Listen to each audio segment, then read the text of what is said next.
A ideia do perdão é uma ideia muito forte, porque ela é um dos maiores instrumentos de eu me conhecer, obter o controle sobre mim. As religiões monoteístas dão muita importância ao perdão.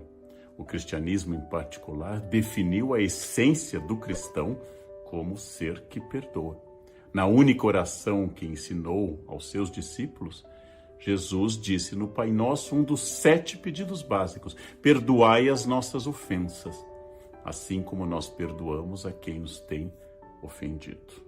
Então aqui se estabelece na oração do Pai Nosso um caminho de ida e de vinda. Você e eu somos humanos, pecadores, decaídos, desde o início da nossa história com Adão e Eva, marcados pela infração das normas divinas. Logo, você necessariamente, como eu, estamos ambos imersos no erro, no desvio, no pecado. E se eu não te perdoar e você a mim, como é que eu vou pedir perdão ao único ser que não erra, ao único ser que é a fonte da perfeição, que é o próprio Deus? Então Deus está disposto a me perdoar, mas Ele exige como contrapartida que eu também perdoe. E perdoe as pessoas ao meu redor. Se eu não fui capaz de ignorar a falta do próximo, o que eu posso pedir a Deus que ignore as minhas? Nas várias parábolas sobre perdão, como no filho pródigo, o pai perdoa o filho que gastou tudo e volta e ama e fala sobre a capacidade de amar. Nas várias faltas, as parábolas que as faltas aparecem, Jesus sempre insiste, o perdão é essencial. Nós também temos o episódio da adúltera que pega em adultério, é jogada aos pés de Jesus e os homens querem apedrejá-la segundo a lei de Moisés. Mas nisso havia uma armadilha. Os fariseus queriam que Jesus dissesse ou que a lei de Moisés não era válida e como tal seria uma blasfêmia imensa, ou que ele dissesse que tinham que apedrejá-lo. E nesse caso, Jesus, o amoroso, o caridoso, seria pego em contradição. E Jesus disse, sim, essa mulher pecou. Quem não tiver pecado, atire a primeira pedra. Jesus insiste com essa passagem da adúltera. Ele insiste numa questão que está no Pai Nosso também.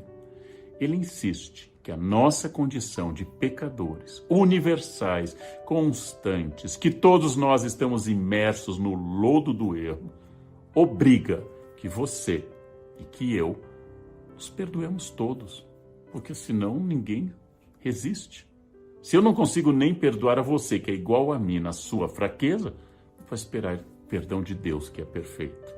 O cristianismo diz que eu tenho que desculpar aos outros 70 vezes 7, Sermão da Montanha. E esse número não é 490.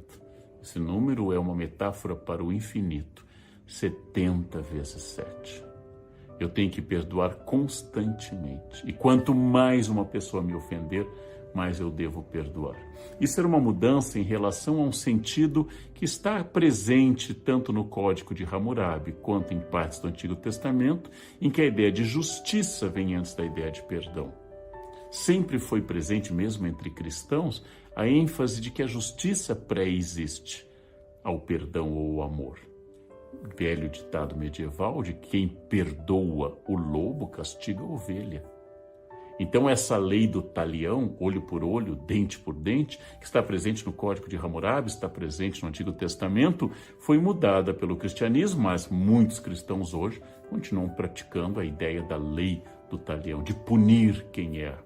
Mesmo a igreja, ela estabelece como uma obra de misericórdia punir os que erram. Então, ao lado do perdão tradicional, que seria universal, que seria necessário, que seria permanente, as religiões trabalham com a convivência de uma ideia, muitas vezes, de justiça, que disfarça mal o sentimento de vingança. Não posso te perdoar, porque se eu te perdoar, você vai fazer de novo. Se eu ignorar que você é um molestador de mulheres, mulheres sofrerão. E em nome dessa justiça, inclusive pelas próprias mulheres, eu acabo supondo, imaginando e desenvolvendo que é importante punir. Essa é uma contradição muito complicada entre a ideia de justiça e de amor e perdão. Entre a ideia de que todos devemos nos perdoar constantemente e a ideia de que alguns devam ser punidos, porque senão serão um mal social. Totalmente diferente desse debate entre lei do talião e perdão, existe a posição dos budistas, porque no budismo não existe pecado. Aliás, não existe um Deus que provoque no budismo uma punição ou que provoque um benefício. Se alguém errou comigo, se você mentiu para mim, se você me agrediu fisicamente, se você me enganou financeiramente, enquanto eu ficar preso, repetindo e insistindo que você é um canalha, que você me enganou, eu estarei cometendo 2 erros. O primeiro é a vaidade de me sentir melhor do que você. Você me enganou, você é um canalha, eu não. Eu sou melhor do que você. O segundo, mais complexo, é que isso me liga a esse momento ruim, a essa raiva, a esse descontrole que faz com que eu continue errando constantemente, porque eu volto a este momento, eu não sigo adiante, eu me equivoquei e eu continuo naquele instante em que você errou, em que eu me senti atingido. E nessa falta de compaixão nós não avançamos, não progredimos. E não avançando e não progredindo, eu fico em uma roda preso num looping, que é o looping do erro, da culpa, do ódio, que envenenam a minha existência e fazem com que eu não possa e não consiga evoluir. O budismo fala da impermanência das coisas. E a pessoa convicta da impermanência das coisas não deve ficar presa à sua vaidade. Ele passou na minha frente no trânsito, ao seu orgulho, ele furou a fila. E mais, o budismo sempre adverte, como eu disse, que aquela pessoa que nunca traiu o marido ou nunca traiu a esposa e bate no peito e diz, eu sou um marido virtuoso, eu sou uma esposa exemplar, não é como aquela minha vizinha de baixo, aquela, eu vejo todo dia, o marido sai, ela recebe os amantes. Não tem nenhuma vontade de melhoria do outro nessa história. Tem apenas uma vontade de afirmar a minha vaidade de ser o bom. E mais perigoso, há tanto erro na minha vaidade da virtude, quando pode existir erro na vizinha. Ou seja, um erra pelo desejo da carne, pelo não cumprimento das promessas matrimoniais, e outro erra porque se envaidece por ser melhor do que o outro. Ambos são arrastados pela sedução do eu, ambos são arrastados pela sedução da vaidade. Ambos não aprenderam nada com os ensinamentos tradicionais do budismo. A psicanálise traz uma outra questão. Quando eu vejo alguém errando e me perturba muito, é claro que isso pode ser a indignação diante da injustiça ou da violência, mas com frequência a minha raiva revela quem eu sou ou o que eu desejo. Se eu me esforço constantemente para agir certo, e isso é um sacrifício, quando o outro não age certo e parece que não se importa muito com isso, ele revela a minha dor, ele revela o meu limite. Então eu não como nada que engorde, eu treino 2 horas por dia, eu não como doce há anos, eu me privo do álcool porque eu quero ter um corpo perfeito, isso me dá alegria, mas eu vejo que fulano se acaba na baba de moça, no pudim e na ambrosia, não acorda de madrugada para correr e pior, parece feliz. Isso é imperdoável. Eu tenho que estabelecer que a minha ideia de sacrifício seja compartilhada por todos. Eu não vou conseguir justificar. E o outro que é feliz não seguindo aquele caminho, este mostra o espelho da minha dor. Eu que sou fiel à minha esposa, eu que nunca traí, eu que levo uma vida exemplar, vejo que o vizinho não faz isso, ele revela que não é tão bom para mim, porque não é uma opção natural, é uma imposição de uma moral, e talvez eu não seja moral porque eu seja bom, talvez eu siga moral porque eu seja covarde, porque eu tenho medo, porque estou preso a tradições, e quando eu vejo alguém liberta as tradições, isso me irrita muito. Isso é muito comum no caso sexual, em que o comportamento de uma pessoa, alguma especificidade do comportamento sexual de uma pessoa, acaba me parecendo um gesto de liberdade, liberdade que eu não admito, porque eu não me concedi, porque eu não me permiti. e essa liberdade vivida alegremente por outra pessoa, essa me pega de jeito. E se eu acordo de madrugada e leio tudo que eu devo ler, e se eu nunca me atraso, e vejo alguém acordando mais tarde, se atrasando e não está nem aí para mim, e nem aí para a minha alegria de ser ordenado, eu vou me irritar, porque outro está vivendo um prazer que eu me nego. Então a psicanálise pede que você preste muita atenção naquilo que você não consegue perdoar, naquilo que é insuperável para você, naquilo que é complexo para você, porque aí está uma questão importante. Pode estar aí uma denúncia permanente de que você tem dificuldades com aquele campo. Então esse é um campo complexo. Perdoo porque eu sou imperfeito e Deus é perfeito e me pede para perdoar como condição para eu existir em comunidade. Perdoo porque Deus vai me levar para o paraíso por eu ter perdoado e por ter me arrependido dos erros que eu fiz.